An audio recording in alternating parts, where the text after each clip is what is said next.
"You don't have clearance for this room."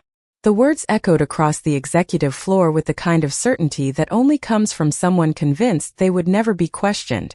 Every conversation outside the boardroom faded into uneasy silence as heads turned toward the man standing calmly before the frosted glass doors. 8 minutes remained before the most important board vote in the company's history, a decision that would determine the future of a multi-billion-dollar merger and reshape one of America's largest technology firms. Yet at exactly 8:52 a.m., the only person who seemed unable to enter the room was the black man quietly holding a slim leather laptop case in one hand. Before we continue, where are you watching from? Drop your city or country in the comments below. And if you believe in dignity and justice, hit like and subscribe. These stories spark change. And we're glad you're here. Now back to Marcus Ellison. Marcus Ellison didn't argue. He didn't raise his voice. He simply looked at the security badge scanner beside the polished walnut door as its red light blinked for the second time. Around him, the executive hallway reflected the morning sun through towering glass walls overlooking downtown Chicago, while framed portraits of past chairmen lined the corridor like silent judges. The security supervisor, Daniel Harper, folded his arms with quiet confidence. Tall, clean-cut, and dressed in an immaculate navy suit, he glanced once more at Marcus's plain black polo shirt, dark jeans, and well-worn sneakers before speaking again. "This floor is restricted to board members and executive leadership." Marcus answered with the same calm expression that never seemed to leave his face. "I'm aware." Daniel's lips tightened. "Then you also know you're not authorized to enter." Several executives walking toward the meeting slowed their pace without pretending not to watch. A few whispered to each other. One middle-aged board member carrying a leather portfolio barely looked at Marcus before shaking his head. "Probably IT," he muttered to the woman beside him. "They always show up at the worst time." She nodded without hesitation. At least someone should tell him this meeting isn't open to staff. Marcus heard every word. His expression never changed. He had spent decades recognizing that particular tone. It wasn't loud. It wasn't openly hostile. It simply carried the quiet assumption that someone who looked like him couldn't possibly belong where important decisions were made. Daniel stepped slightly closer, lowering his voice without softening it. "Sir, I'm asking you to leave the executive corridor before the meeting begins." Marcus looked through the glass toward the long mahogany table inside the boardroom where nameplates already waited beneath crystal water glasses. The chair at the head of the table remained empty, so did one seat halfway down the right side. He glanced at his watch. 7 minutes remained. Still, he made no attempt to push past anyone, no effort to explain himself, and no move to defend his presence. He simply stood there with the quiet confidence of a man who had learned long ago that truth never needed to rush, even when everyone else did. Marcus shifted his laptop case from one hand to the other, as if the extra few pounds were the only thing that had changed about the morning. The hallway remained quiet except for the soft footsteps of executives arriving one after another, each greeted with familiar smiles, effortless badge scans, and courteous nods from security. Every person wearing a tailored suit passed through the glass doors without hesitation. Every person except him. No one asked whether he belonged once they saw expensive watches, custom briefcases, or recognizable faces. They simply assumed. Marcus watched the pattern unfold with patient eyes. It was a pattern he had learned long before he ever occupied a corner office. A silver-haired director paused for a moment and looked Marcus up and down before turning toward Daniel Harper. "Facilities issue?" he asked casually. Daniel answered with a polite smile. "We are handling it." The director nodded as though that explanation settled everything. Another executive carrying a tablet glanced toward Marcus and whispered to the woman beside him, "They really need to stop letting contractors wander onto this floor before meetings." She smiled politely without ever looking directly at Marcus. Someone probably forgot to issue visitor credentials. Marcus remained perfectly still. He did not interrupt. He did not correct them. He had learned years ago that assumptions often revealed more about the speaker than the person being judged. Daniel checked his watch again. "Sir, I am asking one final time. Please leave this area voluntarily." Marcus met his eyes with remarkable calm. "I am exactly where I need to be." Daniel sighed as though dealing with someone refusing to accept reality. You may believe that, but the board meeting begins in less than 6 minutes. I cannot allow unnecessary interruptions. Marcus simply nodded once. Neither can I. The answer puzzled Daniel for only a second before another group of board members approached the entrance. One of them, Chief Operating Officer Richard Collins, slowed as he recognized the unusual scene. Richard had spent nearly 15 years climbing through the executive ranks, earning a reputation for discipline and efficiency. He studied Marcus carefully before asking Daniel, "What is going on?" Daniel answered without hesitation, "This gentleman claims he belongs here, but he does not have active clearance." Richard barely looked at Marcus before responding, "Then escort him back to reception before the chairman arrives. We cannot afford distractions today." Marcus looked toward Richard with quiet composure. Interesting choice of words. Richard frowned. "Excuse me. Distractions," Marcus repeated evenly. "Sometimes they are not the people standing outside the room." Richard gave a short laugh that carried no warmth. "Confidence is admirable, but this meeting determines the future of this company. Only those responsible for that future will be inside." Marcus looked once more through the glass wall toward the empty chair at the head of the table. The polished surface reflected the morning sunlight, waiting for the people who believed they controlled what would happen next. He remembered another office building nearly 20 years earlier, when a receptionist had handed him a visitor badge instead of congratulating him on becoming the youngest division president in company history. She had apologized for the mistake after learning his name, but he had never forgotten how quickly appearances became qualifications in the minds of strangers. Standing outside another executive door all these years later, the feeling was familiar. Different building, different faces. The same quiet certainty that someone like him could not possibly belong until someone else gave permission. Marcus looked down at his watch again. 5 minutes remained, and for the first time that morning, the corner of his mouth lifted into the faintest hint of a smile. The atmosphere on the executive floor changed almost imperceptibly as the digital clock outside the boardroom rolled to 8:56 a.m. 4 minutes remained. The quiet confidence that usually surrounded high-level meetings gave way to restless anticipation. Directors reviewed notes on tablets.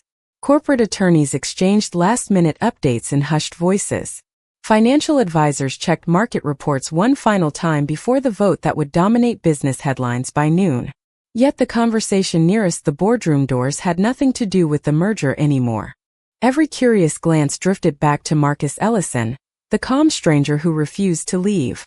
Daniel Harper touched the radio clipped to his jacket without taking his eyes off Marcus. Within seconds another security officer arrived, followed closely by Chief Legal Officer Victoria Langley. Her charcoal suit was perfectly tailored, and every step reflected years of confidence earned inside courtrooms and boardrooms alike. She stopped several feet from Marcus before speaking with practiced professionalism. "Good morning. I understand there has been some confusion." Marcus offered a courteous nod. "Only for some people." Victoria ignored the remark and extended her hand toward the visitor badge clipped to his shirt. "May I see your identification?" Marcus handed her a simple black card holder. She examined the driver's license, then looked back at him. "Mr. Ellison, I do not see your name on today's guest registry." "I did not come as a guest," Marcus answered. Victoria returned the identification without changing her expression. "Then someone should have arranged your authorization in advance." Marcus smiled faintly. "Someone did." Richard Collins folded his arms. "Clearly not." Several board members standing nearby exchanged quiet looks. One elderly director whispered, "This is becoming embarrassing." Another answered under his breath, "It would have been over already if he had simply accepted he was in the wrong place." Marcus heard that as well. He heard all of it. Years of leading billion-dollar negotiations had taught him that the loudest truths were often spoken in whispers. Daniel gestured politely toward the elevators. "Sir, we can walk downstairs together." Marcus remained where he was. "I will stay." Richard's patience finally began to thin. This meeting cannot wait because one person refuses to follow instructions. Marcus looked directly at him. History rarely waits for anyone. Before Richard could respond, A young executive assistant hurried from the administrative office carrying a digital tablet. Olivia Brooks had worked on the executive floor for barely 11 months, but she recognized names faster than anyone else because organizing board schedules was part of her daily responsibility. As she glanced toward Marcus, something about his face felt unexpectedly familiar. She lowered her eyes to the tablet in her hands, scrolling through executive access records while pretending to review meeting notes. Her expression shifted almost immediately. She blinked once, then again. She quietly searched the directory a second time. The result did not change. Her heartbeat quickened. Marcus Ellison's name appeared not on the guest registry, but inside the executive governance system itself, carrying one of the highest security authorizations in the company. Olivia looked up toward Marcus, then back at the screen as though hoping she had made a mistake. She had not. She took one cautious step toward Victoria. "Excuse me," she began softly. "I think there might be something everyone should see." Richard turned before she could continue. "Not now, Olivia." She hesitated. "But the system." "I said not now." His voice was calm but firm enough to silence the hallway. Olivia lowered the tablet slowly, uncertainty filling her face. Marcus met her eyes for only a brief moment. He said nothing. He did not need to. For the first time that morning, someone had started looking at facts instead of appearances, and the countdown toward the truth had quietly begun. Olivia Brooks could feel the weight of the tablet in her hands growing heavier with every passing second. The executive governance screen remained unchanged. Marcus Ellison, executive authorization level, permanent board access, voting privileges active. The words glowed against the bright display as though daring someone else to notice them. She looked from the screen to Marcus again. He stood exactly where he had been for the last several minutes, his posture relaxed, his breathing steady, showing none of the frustration that most people would have carried after being publicly questioned. Instead, he watched the hallway with quiet patience, almost as if he had expected every moment to unfold this way. Olivia stepped closer to Victoria Langley once more. "Ma'am, I really think there has been a mistake." Victoria barely turned her head. "Olivia, this is not the time." "But I checked the governance directory twice." Richard Collins interrupted before she could finish. "The guest list has already been verified." Olivia swallowed. "I was not looking at the guest list." Richard finally faced her directly. "Then what exactly were you looking at?" She raised the tablet carefully. The Executive Authorization Database. For the first time that morning, Richard's expression shifted ever so slightly, but only for an instant before confidence returned. "Internal systems occasionally contain outdated profiles," he replied. "That does not change today's access requirements." Olivia frowned. She had worked with the governance system every day since joining executive administration. It was updated in real time. Outdated profiles did not remain active. Everyone on the executive floor knew that. She looked toward Daniel Harper. "Would you mind scanning his badge one more time through the master terminal instead of the hallway reader?" Daniel shook his head. "We already have our answer." Olivia hesitated. "The hallway reader only checks meeting permissions. The master terminal checks executive credentials." Daniel remained unmoved. "We are following established procedures."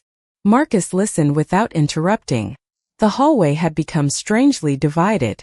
Some executives continued pretending nothing unusual was happening, while others lingered near the coffee station, openly watching the exchange. Quiet conversations drifted through the polished corridor like currents beneath still water. "She seems awfully certain," one director whispered.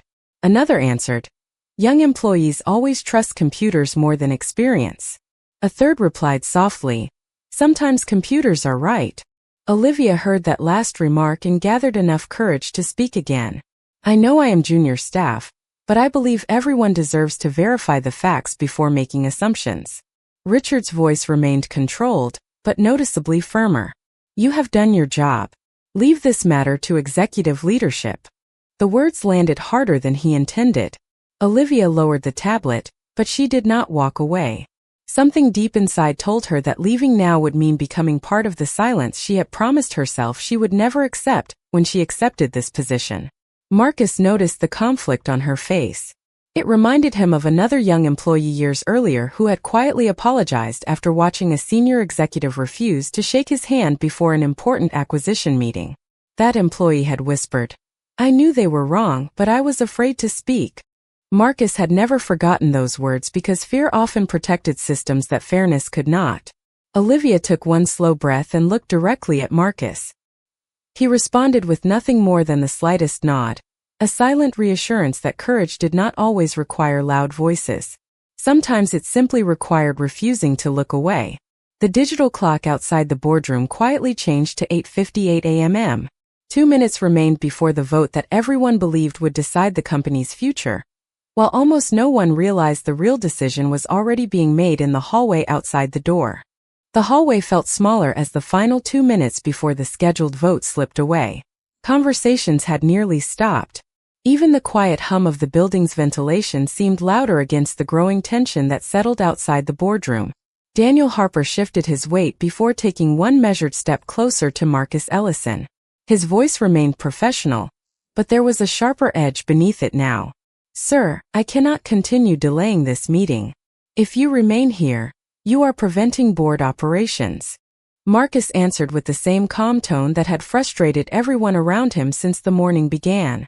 "I have prevented nothing." Richard Collins looked toward Daniel and gave a subtle nod. "Move him away from the entrance. We cannot let this continue."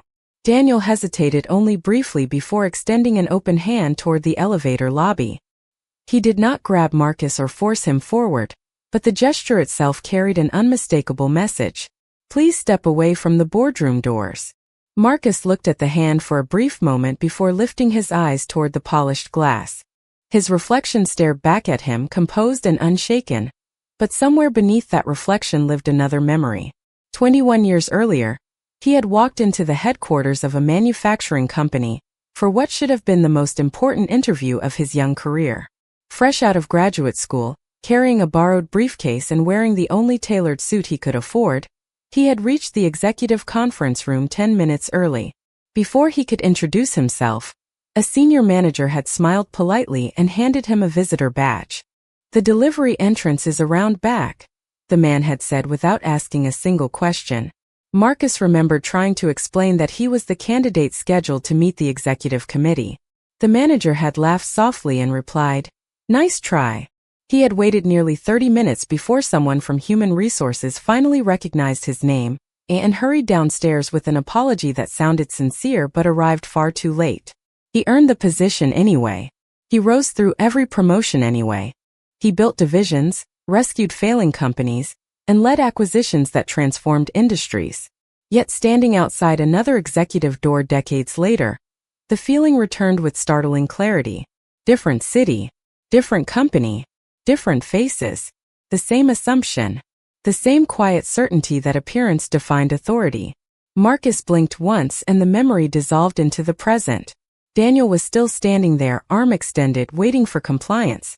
Olivia Brooks watched from several feet away, her hands tightening around the tablet against her chest.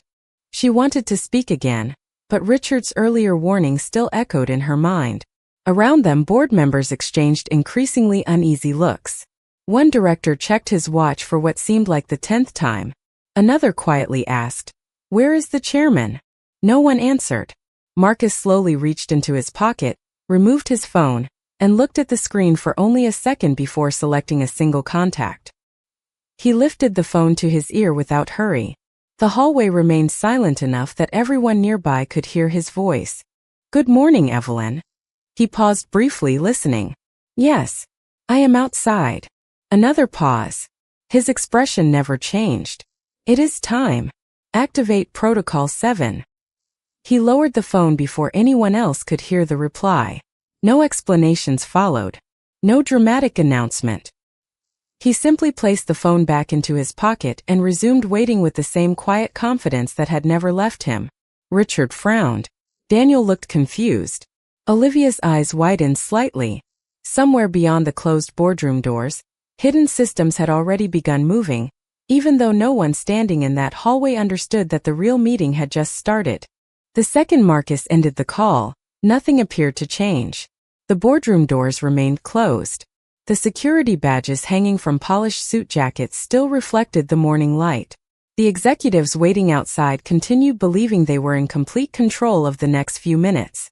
Yet beneath the calm surface, invisible systems had already begun moving with quiet precision. Marcus folded his hands around the handle of his laptop case and looked toward the city skyline beyond the floor-to-ceiling windows. Thousands of people were beginning another workday below, unaware that a different kind of decision was unfolding 38 floors above them. Daniel Harper cleared his throat. "Who exactly did you call?" Marcus answered without looking away from the glass. "Someone who understands the difference between authority and assumption." Richard Collins gave a short, dismissive laugh. "You expect us to believe one phone call changes anything?" Marcus finally turned back toward him. The call did not change anything. It simply started revealing what was already true. Richard shook his head. "You have delayed this meeting long enough." He looked toward Victoria Langley. "Open the room. We are proceeding with or without this distraction." Victoria nodded and reached for her access badge. The electronic reader beside the boardroom door flashed green, but before the locking mechanism released, a sharp tone interrupted the hallway. Every executive's phone vibrated almost simultaneously. Some ignored the notification. Others glanced down for only a moment before their expressions shifted into quiet confusion. Richard removed his phone from his pocket. The screen displayed a company-wide executive alert, marked with the highest internal priority. Before he could open it, another notification appeared. Then another. Daniel's security tablet emitted the same alert. Victoria's company phone followed a second later. Olivia Brooks instinctively checked the tablet she still held against her chest. Across the top of the governance dashboard, a banner she had never seen before appeared in bold letters. Executive Governance Protocol 7 active. Administrative review in progress. Executive meeting status pending chairman authorization. Olivia stared at the message, her pulse quickening. She had worked in executive administration long enough to know one thing with absolute certainty. Protocol 7 had never been activated during her time with the company. In fact, most employees believed it existed only as part of corporate governance training. Richard frowned as he refreshed his email. This has to be some kind of system error. Victoria quietly read through the notification on her screen. Her confidence began to soften. It says all board actions are temporarily suspended pending executive verification. Daniel looked between the executives with growing uncertainty. No one informed security about this. Marcus remained completely still. His calm seemed almost impossible now. He neither celebrated nor explained what was happening. He simply waited, allowing every new notification to speak louder than he ever could. Several board members who had remained silent until now exchanged worried glances. One director whispered, "I have served on this board for 12 years. I have never seen a governance freeze before a vote." Another answered just as quietly, "Neither have I." Olivia slowly looked from the screen back to Marcus. Everything she had found in the authorization database suddenly made perfect sense. The active credentials, the unrestricted executive access, the confidence that never wavered. She realized she had not been looking at an outdated profile at all. She had been looking at someone whose authority extended far beyond the assumptions everyone else had made. The hallway that had felt so certain only minutes earlier was now filled with uncertainty. Nobody moved toward the boardroom anymore. Nobody asked Marcus to leave. Instead, every eye drifted between him and the closed doors as the silence grew heavier with every passing second. Somewhere beyond those doors, footsteps echoed from the far end of the executive corridor. Slow, measured, and impossible to ignore. The footsteps grew louder until every conversation on the executive floor disappeared completely. They carried the steady rhythm of someone who had never needed to hurry, because entire organizations learned to wait instead. Around the corner came Chairman Evelyn Grant, her silver hair perfectly styled, her charcoal suit immaculate, and her expression unreadable. Behind her walked two members of the corporate governance office and the company's chief compliance director, each carrying digital tablets instead of paper folders. No one greeted them. No one dared interrupt. Richard Collins immediately stepped forward. "Madam Chairman, we were just about to begin the vote, but we have had an unexpected disruption." Evelyn raised one hand before he could continue. I know exactly what has happened. Her voice was calm, but every word landed with unmistakable authority. She walked past Richard without another glance and stopped directly in front of the closed boardroom doors. The hallway remained frozen. Daniel Harper straightened his posture. Victoria Langley lowered the tablet in her hands. Olivia Brooks stood perfectly still, hardly breathing. Evelyn looked once at the electronic reader beside the boardroom entrance before turning slowly toward the assembled executives. This meeting is suspended. The words echoed through the corridor with more force than anyone expected. Several directors exchanged stunned looks. Richard blinked in disbelief. Suspended? We have quorum. The board is assembled. Evelyn met his eyes without hesitation. No, Mr. Collins. The board is incomplete. Silence settled over the hallway like a heavy curtain. Richard glanced around the room confused. Everyone required for today's vote is present. Evelyn turned away from him and looked directly at Marcus Ellison. For the first time that morning, a warm smile appeared on her face. Except the one person whose presence is not optional. Every head followed her gaze. Daniel looked from Marcus to the chairman as though trying to reconcile two completely different realities. Evelyn stepped toward Marcus and extended her hand. Good morning, Marcus. I apologize that your morning began this way. Marcus accepted the handshake with quiet dignity. Good morning, Evelyn. Richard's face lost its color. Victoria's eyes widened. Olivia lowered her gaze for only a second, realizing that every instinct telling her something was wrong had been correct. Evelyn turned back toward the executives gathered outside the boardroom. Before any vote can legally proceed, the chief executive officer must be granted unrestricted access to the meeting. That requirement has existed in our corporate charter for nearly 30 years. She allowed the words to settle before continuing. Instead, our chief executive officer was questioned, delayed, and prevented from entering his own boardroom. No one answered. No one could. Daniel looked down at the access badge hanging from his jacket. Richard stared silently at the floor. Victoria slowly closed the case on her tablet. Marcus finally spoke, his voice steady enough that every person in the hallway heard each word clearly. None of you asked what authority I held. You only decided what authority I could not possibly have. The sentence lingered in the air. No one challenged it because no one could honestly deny it anymore. Evelyn nodded once before adding quietly, the greatest failure this morning was not a security error. It was the willingness to mistake appearance for qualification. She stepped beside Marcus and gestured toward the boardroom doors. The meeting will begin only after the chief executive officer enters first. The electronic locks released with a soft click. Yet no one moved. Every executive remained rooted exactly where they stood, watching the man they had spent the entire morning trying to keep outside become the only person everyone now waited to follow. No one reached for the boardroom door after the electronic locks released. The silence that filled the executive corridor carried more weight than any speech ever could. Moments earlier, everyone had been focused on keeping Marcus Ellison outside. Now every executive stood waiting for him to decide whether the meeting would even begin. Chairman Evelyn Grant turned toward the Chief Compliance Director with a simple nod. Proceed. The Compliance Director touched the screen of her tablet. Within seconds, another series of executive notifications appeared across every company device on the floor. This time the messages were impossible to misunderstand. Governance review initiated. Security incident logged. Executive access decisions under immediate audit. Richard Collins stared at the words in disbelief. Victoria Langley quietly reread the notification twice before lowering her phone. Daniel Harper felt the vibration on his security tablet as a new instruction appeared across the display. All security actions executed between 8:45 a.m. and 9 a.m. were now under formal review. Every badge scan, every denied credential, every access request, every recorded conversation had already been preserved by the company's internal governance system.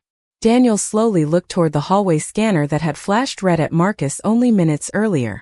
He suddenly realized the system had not simply recorded a denied entry. It had recorded every decision that followed. Olivia Brooks watched the notifications arrive with a mixture of relief and sadness. She had wanted someone to verify the truth. She had never imagined the truth would arrive with such quiet authority. Evelyn looked across the executives gathered outside the boardroom. "Leadership is measured long before a meeting begins," she said evenly. "It begins with how we treat the person standing at the door." No one attempted to defend what had happened. The polished confidence that had filled the hallway less than 15 minutes earlier had disappeared completely. Richard finally found his voice. "Marcus, I made assumptions that should never have been made."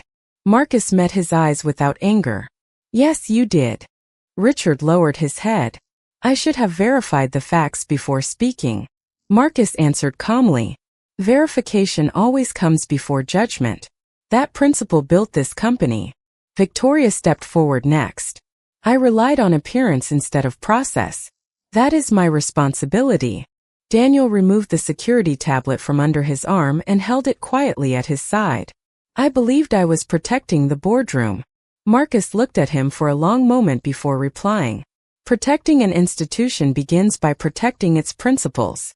The words settled into the silence around them. They were not spoken with satisfaction or triumph.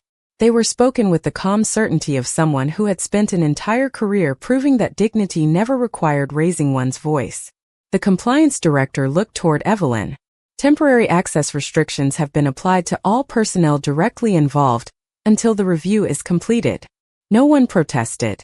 They understood that accountability was not punishment. It was governance. Olivia glanced once more at the executive authorization database. Marcus Ellison's profile remained exactly where it had always been, carrying the highest level of executive authority. The system had never failed. Only people had. Evelyn stepped aside and gestured toward the open boardroom entrance. "The company has waited long enough." Marcus nodded once, then walked forward with the same steady pace he had maintained from the moment he first stepped onto the executive floor. This time no one questioned his presence. No one blocked the doorway. As he crossed the threshold, every director, every executive, every attorney, and every security officer instinctively stepped aside, not because they had been ordered to, but because the hallway itself had become a lesson none of them would ever forget. Marcus Ellison walked into the boardroom without changing his pace, without looking back, and without saying a single unnecessary word. The room that had been prepared for the most significant vote in the company's recent history remained perfectly still as every board member rose from their chair. The polished mahogany table reflected the morning sunlight pouring through the floor-to-ceiling windows, while the empty chair that had waited for him all morning now stood as the quiet reminder of everything that had just unfolded outside those doors. Marcus placed his laptop case beside his seat and looked around the room. Every face that had once carried certainty now carried reflection instead. Chairman Evelyn Grant remained standing until Marcus took his seat.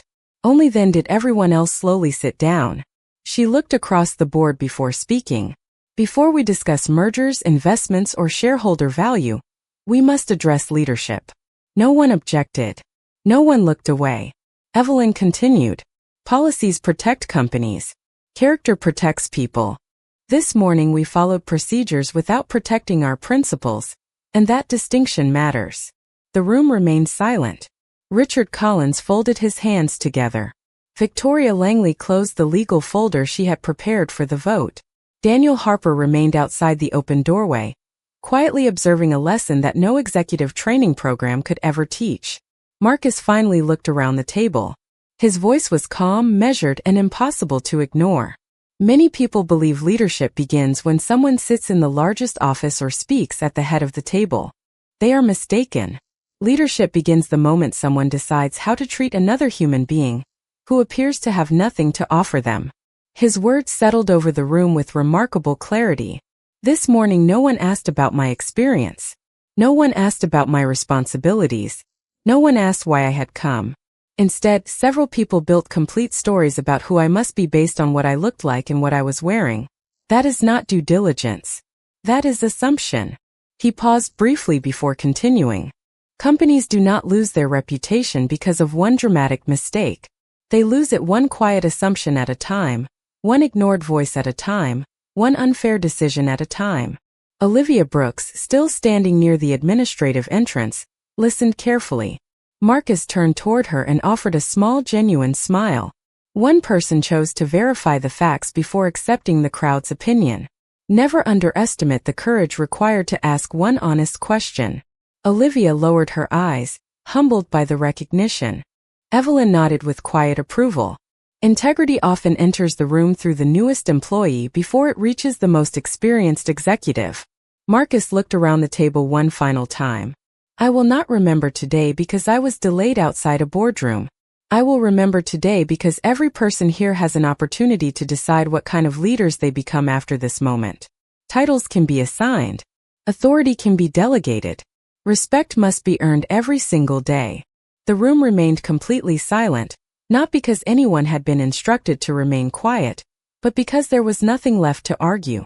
Outside the glass walls, Chicago continued moving through another ordinary morning, unaware that inside one boardroom an extraordinary lesson had just reshaped the company from the inside out. Marcus closed his laptop, looked toward the agenda waiting before him, and spoke one final sentence that no one in the room would ever forget. The door never kept me out. It revealed who still has to learn what leadership truly looks like. Now let us build a company where no one has to prove they belong before they are treated with dignity.